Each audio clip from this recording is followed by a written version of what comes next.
Sir, my name is May Vera. I'm 44 years old. I have two children, the age of 14 and 11 years old. My husband working is a tricycle driver. I'm high school graduate. I have a working experience in Hong Kong as a finished contract. I'm willing to take care of pet because I'm a pet lover. If the children or baby are taking off sick, the first thing I will do to tell them to my employer I'm waiting for her or she instruction.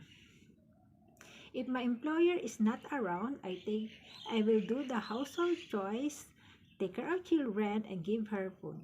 To maintain trust and good communication with my employer, I will always listen to them to communicate clearly and do quality work and will respectfully and honest about my work inside and outside their house. To my future employer, please hire me.